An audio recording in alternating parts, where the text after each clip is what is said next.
O nosso tema hoje, aliás, eu queria em primeiro lugar, né, dizer que nós estamos com a equipe aqui de Canela, de duas casas espíritas de Canela que vieram conosco, caravaneiros também, né, um trabalho no hospital lá em asilos, então um grupo que participa sempre junto com a gente, e estão aqui trazendo também um abraço a todos. Agradecer a Rosa pelo convite, a direção da casa, enfim. Vamos ao tema. Nosso tema, Jesus a porta, Kardec a chave. E é interessante, né, porque às vezes a gente fica analisando isso. O que Emmanuel, o autor dessa mensagem, quis dizer com isso? Jesus a porta, Kardec a chave. Na segunda mensagem do livro Opinião Espírita, parceria de Emmanuel e André Luiz pelos médios Chico Xavier e Valdo Vieira, Emmanuel afirma que Jesus é o mestre e Kardec o seu apóstolo. Jesus é a porta, Kardec é a chave. Então, muito no movimento espírita se comenta isso, estuda, se trabalha essa ideia, né? Que nós sabemos que é uma analogia, que é uma imagem, um simbolismo. E a gente pode usar a ideia normal das portas, né? Quem nunca teve um problema com a chave, com a porta, né? Às vezes a gente faz a chave e não abre, né? Não combina. Ou às vezes tem que dar mais uma limadinha, então tem aquela dificuldade. Então, Emmanuel usa essa analogia para a gente entender as diversas chaves que nós temos que buscar através desse trabalho de reflexão interior conosco mesmo, né? O que seria a chave? Em primeiro lugar, a chave do entendimento, do conhecimento. Nós sabemos que existem muitas chaves, né? Nós temos tantas religiões, tantos pensadores, durante a vida inteira tivemos, né? Será que só realmente Kardec teria, né, essa chave para abrir? É isso que nós vamos refletir hoje. Por exemplo, a doutrina espírita, como nós temos aqui no telão, ela é uma ciência. E Kardec nos falava muito sobre isso, né? Não uma ciência normal, uma ciência apenas humana, mas uma ciência transcendental, uma ciência espiritual. E nos diz Kardec, o Espiritismo é a nova ciência que vem revelar aos homens por provas recusáveis a existência e a natureza do mundo espiritual e suas relações com o mundo corporal. Nos mostra não mais como uma coisa sobrenatural, mas ao contrário, como uma das forças vivas e incessantemente ativas na natureza. Allan Kardec, no Livro dos Espíritos. E qual a relação em tudo isso? Nós sabemos que a grande força universal é a força do amor, sem dúvida alguma, né? Todos nós estamos cientes disso. Quando Moisés veio trazer a primeira chave, digamos assim, para abrir a porta do entendimento humano, num povo ainda bruto, que éramos nós, provavelmente, né? Ele trouxe a ideia de justiça, que era a primeira chave, a primeira abertura que deu, justiça. Porque realmente existia uma barbárie, existia lei, as pessoas se matavam. Na época era normal as pessoas se matarem nos próprios lares, ou então uma família matar outra, era muito comum isso. Então ele trouxe uma ideia de justiça muito dura, a lei, a pena de talião, né? A lei dura, que era necessária na época. Mas foi a primeira chave, foi trazida por Moisés. Logo depois, vem Jesus nos trazer uma nova chave de entendimento. Não mais aquela ideia do rancor, da justiça cega, da força bruta, mas a ideia de um pai amoroso, misericordioso, do amor entre as criaturas, do bom relacionamento entre as criaturas. Dando a ideia de que realmente amar a Deus sobre todas as coisas e ao próximo como a si mesmo. Dizia ele, resume todos os mandamentos e todos os profetas. Então veja como é interessante isso. Quando a gente conversa com outras pessoas de outras religiões e a gente toca nesse assunto, eles concordam.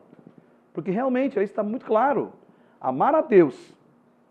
Deus é o próprio amor, o pensamento de amor. Como nos diz André Luiz, né? É a projeção do amor, o halo divino. Deus projeta o seu amor em toda a sua criação. Então esse amor a Deus é recíproco. Nós amamos a Deus, Deus nos ama. E a gente vai desenvolvendo esse potencial de amor inerente a cada um. Todos nós temos o potencial de amor. Mesmo aquela criatura mais vil, mais dura, um criminoso, frio, ele tem, em estado embrionário e potencial, o sentimento de amar ao próximo, de amar a vida. Todas as criaturas têm. Então, nós despertamos isso. E amar ao próximo é a própria consequência disso. Não existe na relação humana uma forma mais saudável do que não seja o amor verdadeiro. Então, quando Jesus trouxe a ideia desse amor amplo, desse Pai misericordioso, e dizia no Sermão da Montanha, bem-aventurados os misericordiosos, porque obterão misericórdia. Então veja que interessante, é a lei de causa e efeito, né? Os misericordiosos obterão misericórdia. E a misericórdia vem através do quê? Do amor. Então Jesus veio trazer o grande ideia, o potencial de amor que todos nós temos. Qual a relação com Kardec com isso? Porque o nosso codificador fez um trabalho de amor. Ele é considerado, como diz no texto ali, o apóstolo de Jesus. Nós sabemos que esse trabalho foi todo preparado na espiritualidade. Nós estamos numa casa espírita hoje aqui, estudando, conversando, analisando, fruto de um trabalho metódico desse homem que teve o codinome de Allan Kardec, mas que suou muito. Ele enfrentou dificuldades imensas, como um verdadeiro cristão. E Jesus nos disse, né? Quem quiser me seguir, deixa tudo de lado, né? Tome a sua cruz e venha no meu caminho. Então, realmente, essa busca de ser cristão, ela é uma busca não tão simples assim, porque a gente tem que, muitas vezes, trabalhar conosco mesmo, as nossas deficiências. Foi o que Kardec fez. Ele próprio poderia ter falhado, né?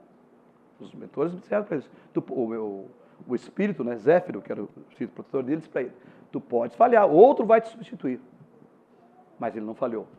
Só que ele deu o suor dele, ele sofreu, ele trabalhou, ele enfrentou o pensamento religioso, né, da época, muito forte. Ele enfrentou os positivistas de Augusto Comte, que são os materialistas de hoje, né? Então existiam duas correntes ali pressionando. Do lado, os religiosos ortodoxos negando a ideia espírita, e do outro lado, os positivistas materialistas que disseram assim, Deus está morto, a partir de hoje Deus está morto. A ideia materialista que vigora até hoje.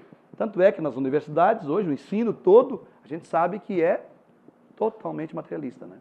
Apesar de algumas mudanças acontecerem, mas materialista. Então, Kardec teve essa ligação. Ele era o apóstolo.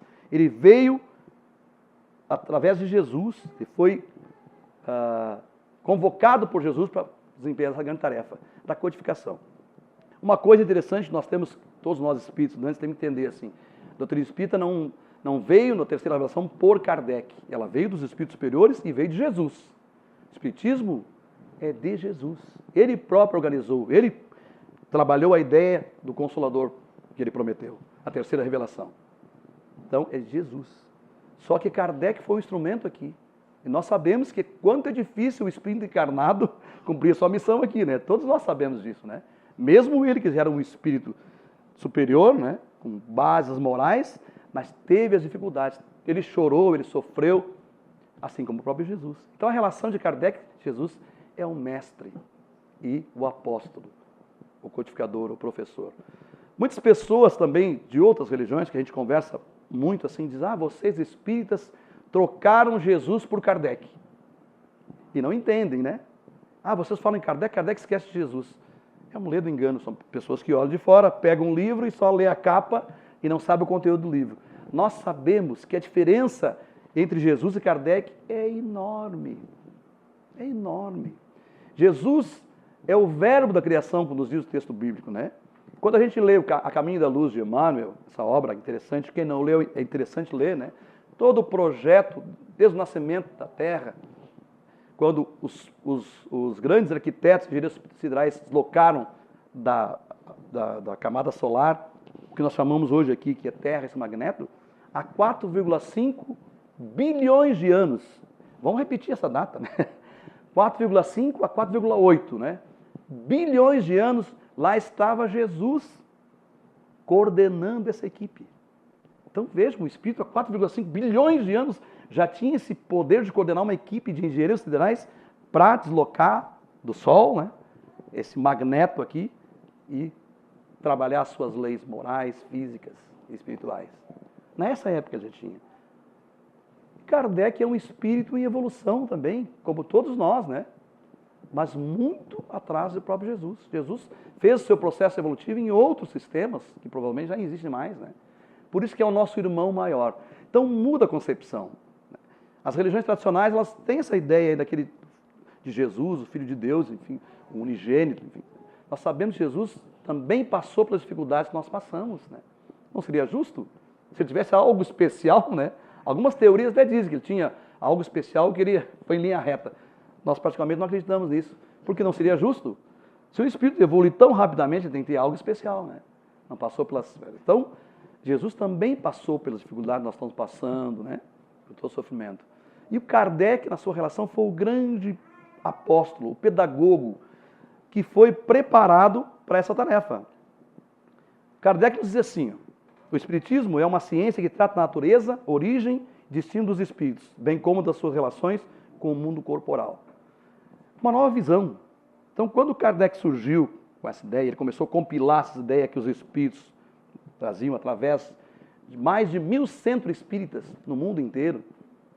Ele começou a trabalhar essas ideias. Certamente ele percebeu ali, ele mesmo diz depois, que ali estava nascendo uma nova ordem de ideias, diferente.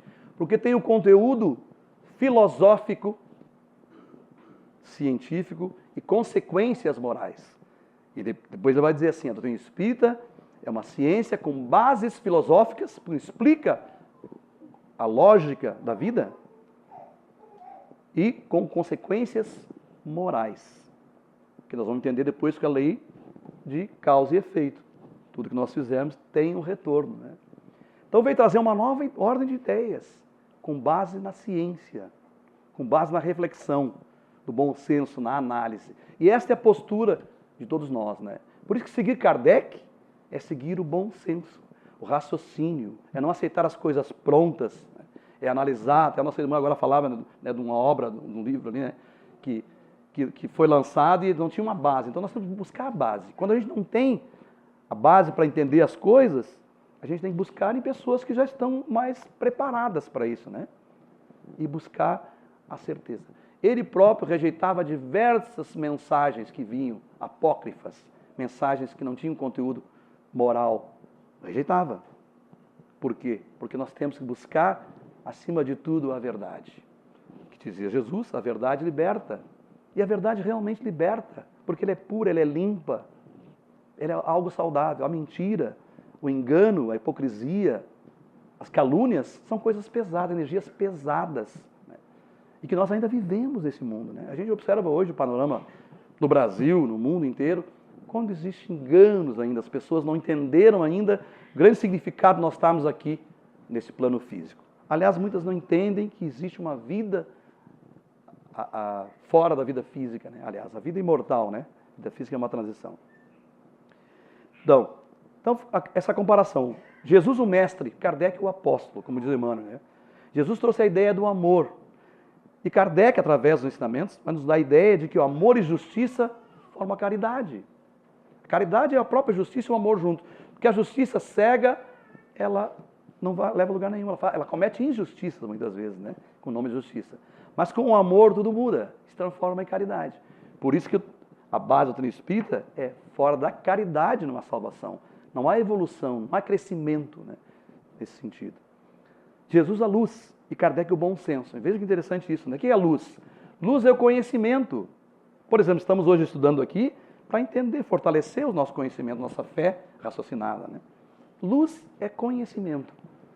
E para nós buscarmos o conhecimento, precisamos ter bom senso. Sem bom senso não tem como, né? Nós vamos receber um monte de informações daqui, dali. Se a gente não tiver o bom senso de analisar aquelas informações, entender e comprovar aquilo ali, nós vamos ser enganados. Como tanta gente é enganada, como nós muitas vezes somos enganados, né? Então Kardec era o bom senso em pessoa. Aliás, Camilo Flammarion no túmulo, né?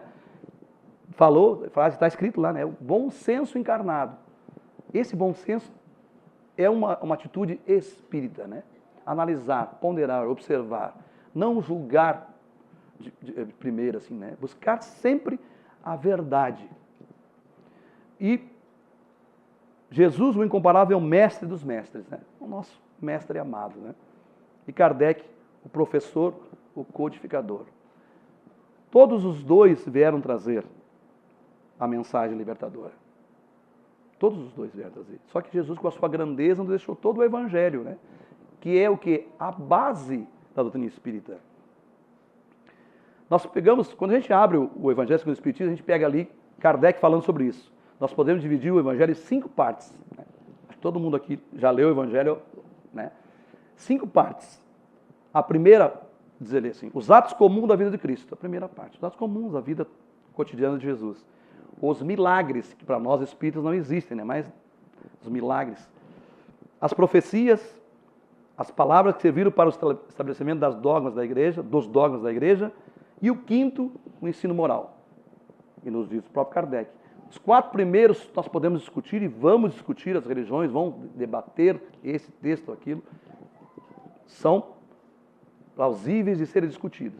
Porém, o ensino moral é indiscutível. Por que indiscutível? Porque o ensino moral é a base do nosso equilíbrio emocional, psicológico, de relações humanas. Por isso que o Evangelho tem essa importância.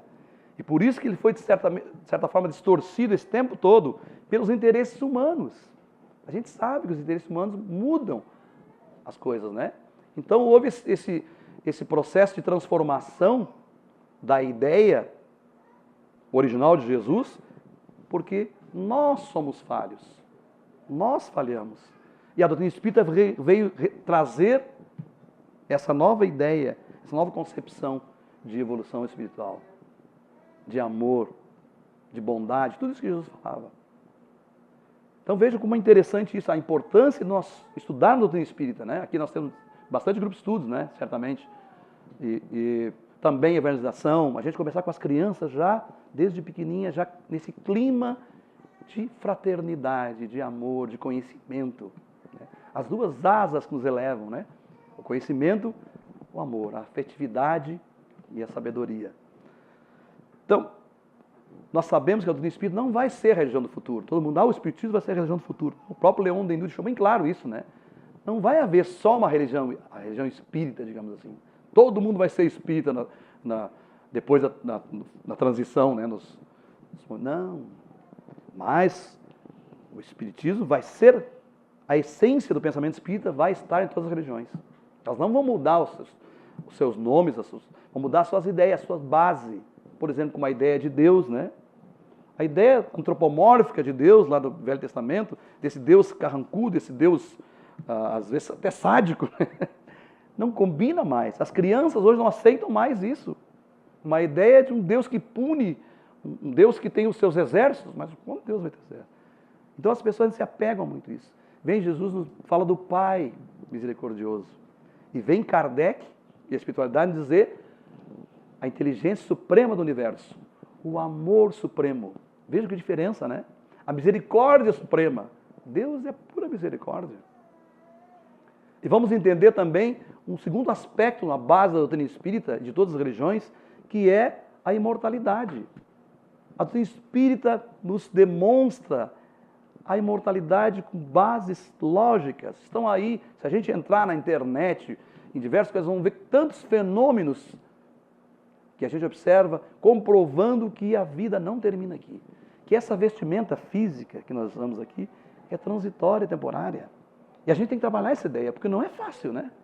Nós só pegamos tantas coisas materiais aqui, a gente fica preso aos nossos atavismos, as coisas do passado, e quando a gente vê, está no turbilhão da vida e quase pensando de uma forma materialista. Por isso que essas reflexões, o estudo, tudo isso, trabalham com o nosso interior, de despertar dentro de nós o sentido de imortalidade, de espiritualidade, de transitoriedade da vida física. Que essa roupinha que todos nós temos aqui, muito importante para nós usarmos, né? Fundamental, mas ela vai se transformar, como tudo na natureza se transforma, e nós vamos sair do corpo com o nosso psiquismo, nosso perispírito, nossa integridade espiritual, passar para a dimensão verdadeira. Então vejo, enquanto o pensamento tradicional religioso trazia aquela ideia um pouco abstrata de vida espiritual, né? Céu, inferno, enfim, purgatório, a doutrina espírita nos mostra que nós somos os arquitetos do nosso próprio destino. Tudo que a gente fizer aqui tem registro em nós mesmos. E a gente, quando passa a vida espiritual, vai sentir o peso do bem que deixou de fazer, do bem que fez e do mal que fez. Tudo isso vai pesar. Nossa consciência é o maior computador criado por Deus. Ela registra tudo, a cada milésimo de segundo registrando tudo.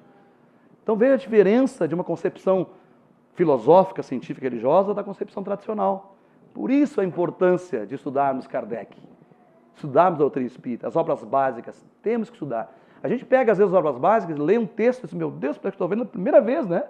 E já leu dezenas, ou às vezes centenas de vezes, e parece novo aquilo. Porque a doutrina espírita é dinâmica. E nós também somos dinâmicos. Hoje nós somos um, amanhã seremos outro.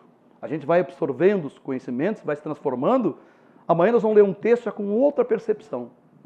Por isso, a dinâmica da doutrina espírita é a universalidade do ensinamento espírita. Por isso é importante estudar a doutrina espírita. É importante a gente buscar uma casa espírita, um grupo de estudo, ou mesmo ler em casa, quem não quer participar de um grupo, né? Tem a liberdade, mas buscar o conhecimento verdadeiro, que Kardec e a espiritualidade nos deixaram para dar o grande complemento para o trabalho de Jesus, que foi o seu Evangelho. Kardec poderia ter escolhido as obras clássicas, Bhagavad Gita, dos Brahmanes, né? Podia ter escolhido os Vedas, livro sagrado dos hindus, podia ter escolhido o Alcorão, o próprio Velho Testamento, né?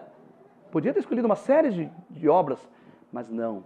A base é o Evangelho de Jesus, porque é o código moral de nossa evolução espiritual. No Evangelho está tudo.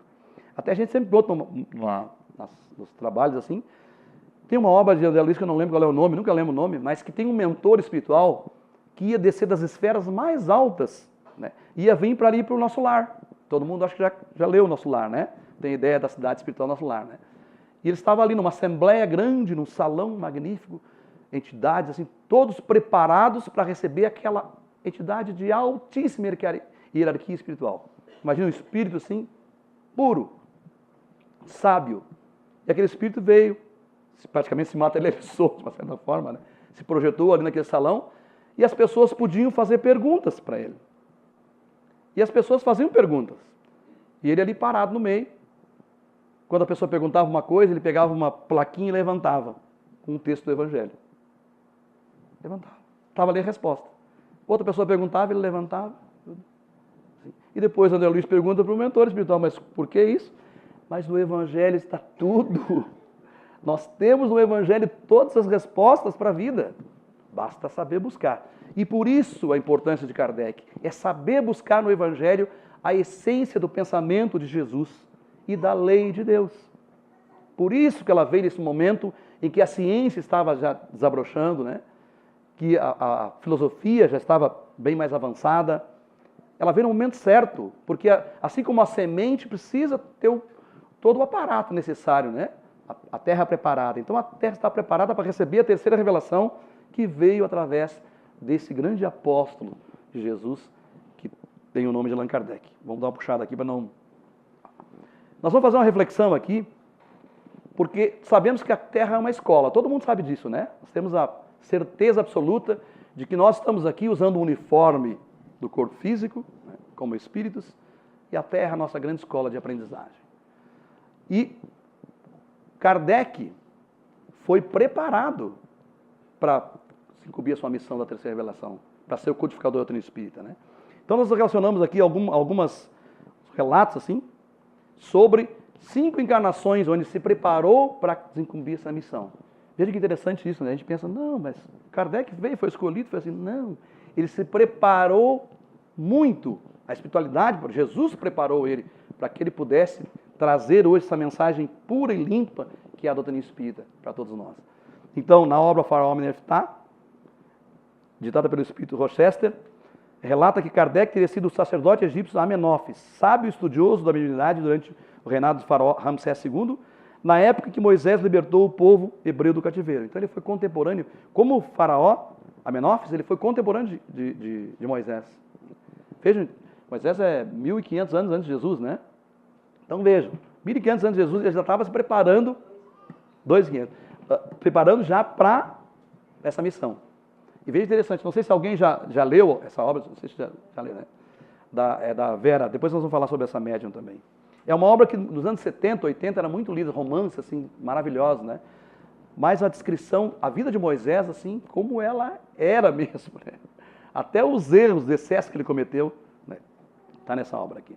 Está aqui até, eu fiz uma cópia aqui da obra, uma delas, né? Tem 2 editoras. Essa Vera Krijanovsky, que é uma médium russa, uma médium fantástica. Era uma Ivone Pereira, né? Praticamente um Chico Xavier. A gente estudando a biografia dela vai ver, na Cortina de Ferro, na Rússia, ela tinha mediunidade mecânica. Ela escrevia de madrugada. Uma pessoa também com problema de saúde muito grande, né? Escreveu centenas de romances e de artigos, assim, pela espiritualidade. E inclusive a FEB, né? E algumas editoras aqui lançaram. Esse aqui também é outra obra da LAC, né?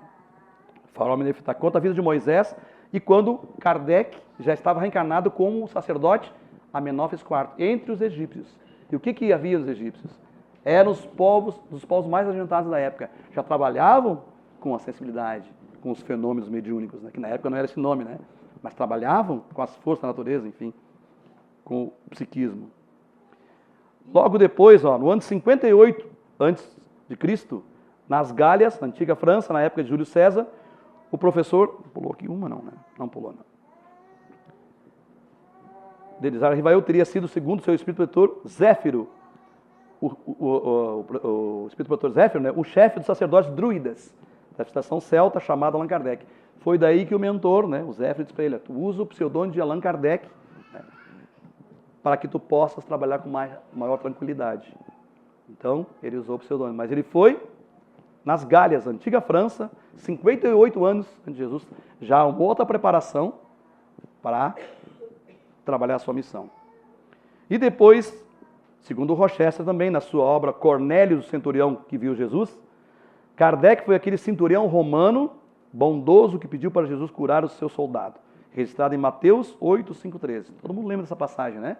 Jesus estava com seus apóstolos, vem aquele centurião romano e pede: Senhor, cura o meu soldado. E Jesus fica assim, né? Cura o meu soldado. Podia pedir para um parente, para ele, enfim. Não, cura o meu soldado. Jesus viu bondade daquele homem, né?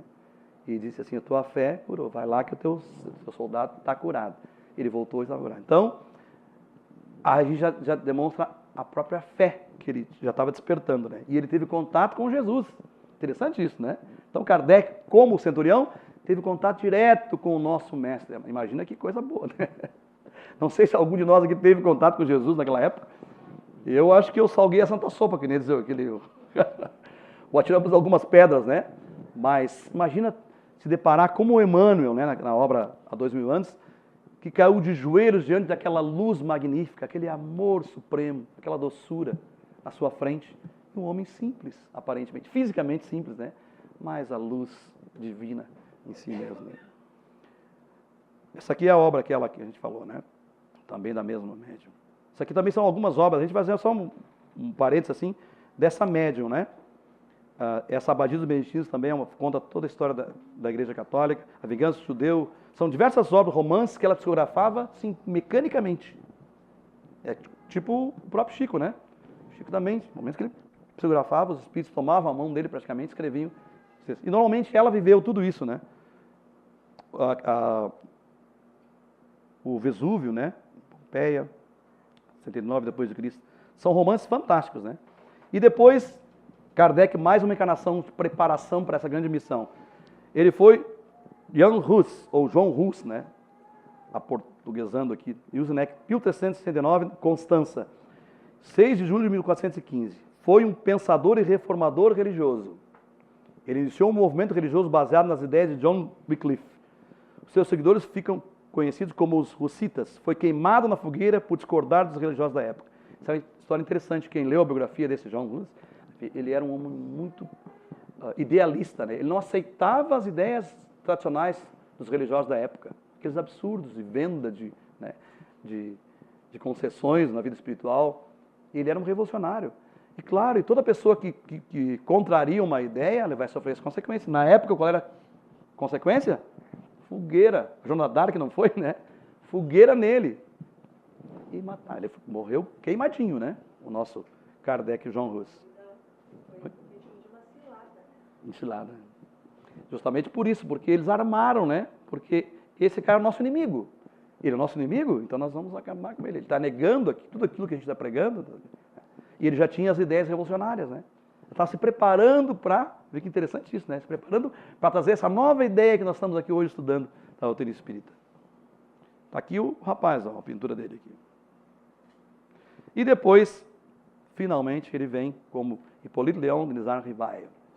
No século XIX, nascia em 3 de outubro de 1804, em Lyon, na França, o pedagogo que queria codificar a doutrina espírita cristã.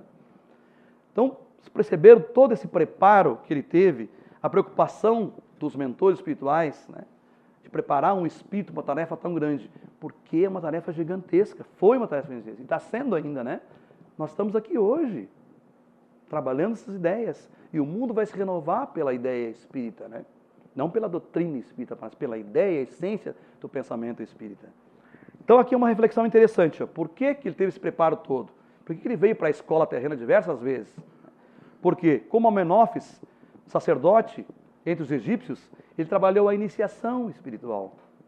Ou seja, sabe que iniciação, né? Aqueles estudos que eles faziam fechados. Não eram todos que podiam participar do conhecimento esotérico, né, e ocultista, mas ele participou. Então ele teve o primeiro contato como Amenófis, sacerdote, da iniciação espiritual. Depois, como druida, a sabedoria. O que são os celtas e os druidas? A gente sabe que eles trabalhavam com as forças da natureza, muito, né? Eles eram um povo já adiantado para a época. Então, como o druida, sacerdote druida, ele já mexia com as forças da natureza, começou a entender o magnetismo, que vou estudar mais tarde, né? Os próprios efeitos físicos, as forças da natureza, tudo isso ele foi se preparando, para depois, quando viesse aquela mensagem, ele já tinha aquilo registrado, ele podia passar tranquilamente, né? Estava no subconsciente dele. Depois, como Cornélio Cinturão, interessante, o amor, né? Ele teve contato com o amor, que era Jesus, ele esteve frente a frente com Jesus, e ali despertou aquele sentimento de amor pelo seu soldado. A gente normalmente pede pelos parentes, pelos amigos, mas para um soldado. Então ali já estava o próprio Kardec despertando o potencial de amor que ele tinha. E diante daquela luz magnífica de Jesus, certamente se tocou muito mais. Depois, quando João Hus, mártir, deu testemunho, que a gente fala no início, né? Todos nós cristãos precisamos dar o nosso testemunho. A gente que busca os aprendizes, como no texto que a gente leu ali, né? Precisamos dar o testemunho. Ninguém aqui certamente nunca deixou de sofrer, né? A gente sempre, cada um tem os seus sofrimentos, coisas. Mas como a gente vai enfrentar, esse é o nosso testemunho, enfrentar as dificuldades que a gente tem no dia a dia, de doenças, de desencarne, de problemas no trabalho, na família, como? Fortalecendo a nossa fé. Esse é o objetivo da doutrina espírita, né? A fé raciocinada. Pensar, analisar, entender e trabalhar. Tem pessoas que passam por um processo de doenças terríveis. A mesma doença, mas uma reage de uma forma diferente. Com mais dor, com menos dor. É o preparo da pessoa, o preparo espiritual, né? Hoje, a própria ciência está comprovando que as religiões e a espiritualidade fazem um bem magnífico para os doentes, né? A gente trabalha no hospital, lá a gente percebe isso aí, né? As pessoas despertam, às vezes a pessoa está ali quieta, triste, chega uma pessoa que dá um carinho, muda tudo. É a energia do amor. É como nos diz o André Luiz, né? É o plasma divino que está em todo o universo, a energia está presente em tudo. O amor é a grande fonte de renovação da vida. E nós temos que começar a entender isso. Não esse amor piegas, esse amor tradicional, mas o amor que nós vamos ver depois, esse amor ágape, o amor sublime, incondicional. Esse amor que a gente observa numa mãe, assim, né? É um grande exemplo, né, do amor, esse carinho, essa coisa maravilhosa, pura. Esse amor puro que a gente vai desenvolver. E precisa o quê? De testemunho, sacrifício. Foi como ele fez aqui. Ele deu testemunho de amor ao quê? A verdade. Amor à verdade, que às vezes a gente não tem, né? A gente não tem. Às vezes, tu crê ou morre? Eu vou crer, então, não quero morrer. Tem até a história do Giordano Bruno, que foi para a fogueira também, né? Que foi o primeiro que desenvolveu, trouxe a ideia do sistema heliocêntrico, né? Porque até então a religião e as pseudociências da época dizia que a Terra que girava, né? Aliás, que o Sol era uma estrela, girava e a Terra era fixa, né? Que é o sistema heliocêntrico. E Giordano Bruno trouxe a ideia e foi para a fogueira. Foi para a fogueira. Mas o tal de Galileu Galilei, não sei se todo mundo sabe a história dele aqui.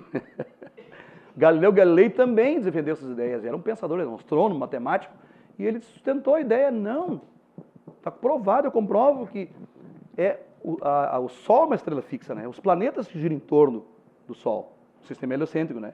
Para quê? Os religiosos da época enlouqueceram e levaram ele para o tribunal da Inquisição. E agora tu nega esse sistema ou tu vai morrer. Aí perguntaram para ele, tu ainda sustenta que é a Terra que gira em torno do Sol? E ele pensou assim, se eu disser que eu sustento, eu morro, vou ser queimado. Se eu disser que não, eu vou me salvar. Ele disse assim, não sustento. A Terra não gira em torno do Sol. Todo mundo, então tu está salvo. Daí que ele saiu no canto e disse assim, mas que gira, gira. Entendeu? Convicção dele. Só que o João Cruz aqui não teve, ele deu um testemunho da verdade. É difícil isso, né? A gente sustentar uma verdade, é difícil isso. Mas daí morrer, inclusive sabendo que ia ser queimadinho ali, né? Então vejam a evolução desse espírito, todo esse trabalho, né? Depois com Allan Kardec, codificador, a grande missão. Então ele estava preparado para essa missão. E mesmo assim podia falhar. Então a gente fica pensando, mas e nós? Não tão pequenos perto de Kardec, né? E nós? Aí que entra o autoconhecimento. Esse autoconhecimento é fundamental. A gente trabalha, né, no movimento espírita, essas ideias, assim, né? Todos nós trabalhamos essa ideia e a gente sabe como a gente às vezes se desconhece. As nossas reações são tão estranhas, né? Nossos impulsos, às vezes, e a gente perde até o controle. Então o autoconhecimento é isso, é começar a estudar, se entender, trabalhar as nossas deficiências morais, que não são poucas. Se hoje nós temos no Brasil e no planeta uma humanidade doentia, a doença é moral. O que é doença moral? É ir contra a lei de Deus. Nós estamos ferindo a lei de Deus. A lei do bem, a lei da solidariedade, a lei do amor, de auxiliar. Imagina uma pessoa que tira a merenda de uma criança, suborna, tira a merenda das crianças, tira medicamento. Parece impossível isso, né? Mas acontece.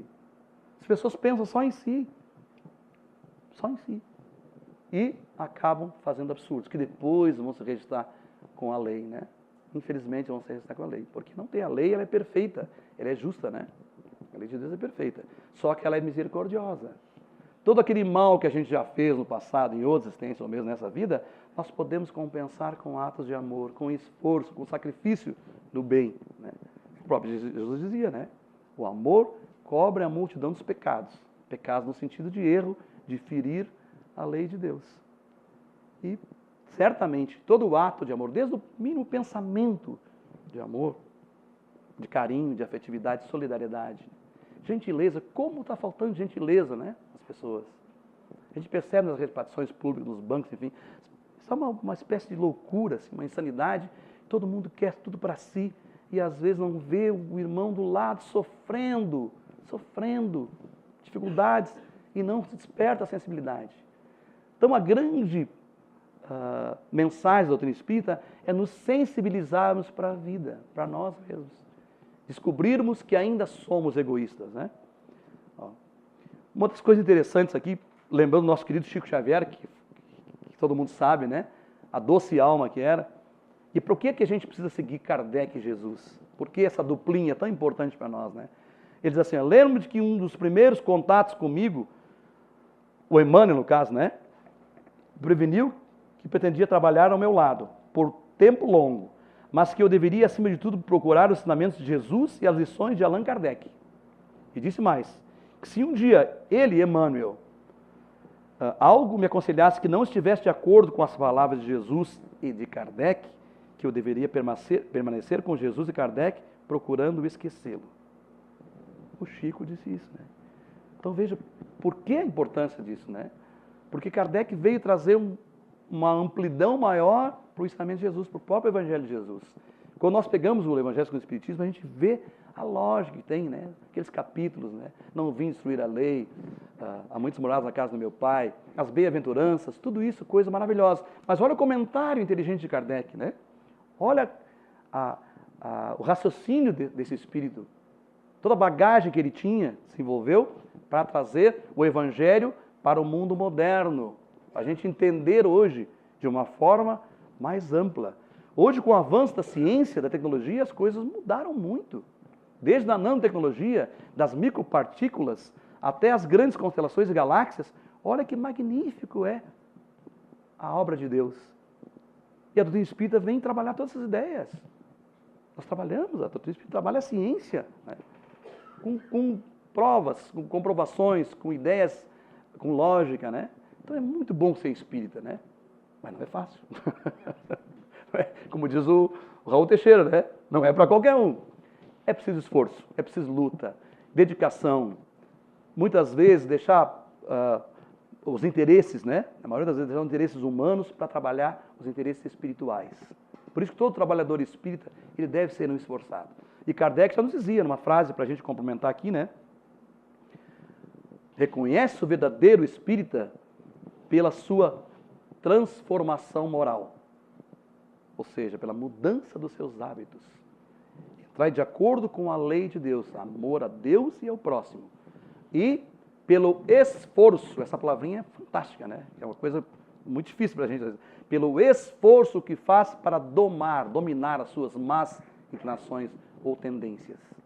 Então, quando a gente começa a entender a mensagem de Jesus via Kardec, via doutrina espírita, as coisas começam a mudar. A gente começa a entender o porquê de fazer o esforço. Eu não quero ser feliz, eu não quero ter saúde, ter paz, alegria. Todo mundo quer. Mas sem esse esforço, sem a mudança interior, não tem como. É impossível. Não tem como burlar a lei, não tem como subornar a lei de Deus, né? Não tem valor. E nós vamos deixar aqui, então, essa frase. Acho que eu não tenho outra aqui, não. Uma frase aqui do Ivan de Albuquerque, que é o patrono, né, do nosso trabalho. Aliás, está convidada para ir lá, né? Estamos precisando muito de ti lá. Muito mesmo. O trabalho de evangelização que se faz no núcleo lá em Gramado, numa vila muito pesadinha. Com drogas, com tráfico, coisas assim, né? E as crianças estudam lá, né? Então, a grande dificuldade é o quê? É a gente trabalhar a ideia espírita cristã com aquelas crianças que estão apegadas ainda, né, a outros vícios, a outras ideias religiosas, mas que estão aderindo, então o pessoal realmente está com dificuldade lá. Nós precisamos de uma orientação, né, de uma ajuda para fazer essa transição, porque não é fácil, né? Crianças que eles não têm o que comer dentro de casa, que apanha, enfim, que vê o pai batendo, que vê tráfico, vê isso, aquilo, e elas vão tudo nesse núcleo lá, todos os domingos de manhã, e ficam lá 2, 3 horas com a gente. E a gente trabalhando música, trabalha com eles, trabalha a doutrina espírita, mas de uma forma, né, que a gente está apanhando um pouco para poder passar essa mensagem. Então a Rosa acho que vai ser importante, né, a gente entrar em contato. Pessoas maravilhosas, evangelizadores lá, muita boa vontade, mas falta uma estrutura. Então esse mentor diz assim, ó, que é o exemplo do espírito cristão, que a gente busca, né? É na vida do celeste amigo, Jesus, né? Identificamos a tolerância sem conivência. Eu acho tão lindo isso. Tolerância, mas sem conivência. Eu vou tolerar, mas até um limite eu não posso tolerar. Se vai contra os meus princípios, eu não posso tolerar, né? Mas aí tem que ter o equilíbrio, né? A humildade sem subserviência. Ah, eu sou humilde, pode passar por cima de mim. Não é bem assim, né? A gente tem que ter autoestima. A humildade sem a subserviência. A energia sem violência. Eu acho que é interessante isso, né? Nós podemos ter energia, tudo, mas não precisamos ser violentos. A verdade sem presunção. Nós podemos trabalhar a verdade como estamos fazendo aqui, mas ninguém é presunção, ninguém é doutor aqui, né? Todos os trabalhadores da casa aqui somos todos iguais, estamos estudando, trabalhando, sem presunção alguma. Até porque a gente sabe que o trabalhador espírita é o mais endividado de todos, né? Normalmente, né? Depois, a orientação sem empáfia. Orientar, mas sem empáfia, né? E o amor total sem pieguismo. Lindo isso, né? É a mensagem do Ivan de Albuquerque, que foi um menino muito legal. E agora, para a gente fechar, a ideia de por que Kardec, por que ele é pedagogo. A doutrina espírita é eminentemente educativa. Ela é educativa. Ela veio nos educar nós espíritos. Ela não veio trabalhar simplesmente os valores humanos, ela veio trabalhar o ser imortal, que vai viver para sempre. Então ela veio, por isso Kardec foi preparado, com todos os elementos, para que ele fosse o grande pedagogo, que ele fosse o grande mestre, né? Que todo mundo sabe a biografia dele, né? É um dos homens mais importantes na época, na área da educação. E o trabalho dele foi educativo. A doutrina espírita é educativa, educação do espírito. Então diz ele assim, há um elemento que não se ponderou o bastante, e sem o qual a ciência econômica não passa de teoria, a educação. Então nós buscamos tantas ideias, né, de políticas econômicas, enfim, e nos preocupamos com a educação. Mas ele fala que a educação é essa aqui, não a educação intelectual apenas, mas a moral. E nem ainda a educação moral pelos livros, não a teoria apenas, né? Mas a que consiste na arte de formar caracteres, formar base, conteúdo, para que a gente se apoie, né? Essa é a verdadeira educação. Aquela que cria os hábitos, porque educação é o conjunto de hábitos adquiridos. Ou seja, nós temos os hábitos, ficam trazendo os atavismos, né, de outras vidas, desde dessa, vamos mudar. Dá exemplo, cigarro, álcool, maledicência, tudo isso. A gente vai mudando, porque nós queremos ser felizes, nós queremos ter paz, ter alegria, ter fraternidade. E temos que mudar os nossos hábitos, que ainda são egoístas, são materialistas, né? Então, essa grande ideia que nos traz esse tema da transformação moral, ou seja, viver o Evangelho de Jesus através da ótica da doutrina espírita, o trabalho desse mestre querido, maravilhoso, Allan Kardec, né? Que nos trouxe a doutrina, estamos aqui hoje estudando e confraternizando esse momento tão bonito, tão especial. Agradecer mais uma vez, né, o convite. Eu me sinto muito bem nessa casa, né? Todos nós aqui, a gente sempre vem aqui. Essa casa é uma referência, não estou puxando cedo, mas é uma referência no movimento espírita. Uma referência essa casa aqui, com certeza. Então a gente fica muito feliz, a gente tem uma amizade, já trabalhamos juntos assim, né? E deixo aqui o abraço, o carinho do pessoal da Serra para todos. Que Deus abençoe a todos nós, que a gente possa sair daqui mais animado, mais motivado para fazer a grande transformação interior e para o mundo exterior. Que tudo vai mudar e vai ficar bem. Mas nós temos que fazer a nossa parte, com certeza. E através da educação, através do trabalho de Jesus e de Kardec, vamos ter um caminho seguro para fazer essa grande transformação. Muita paz a todos nós, que Jesus abençoe a todos.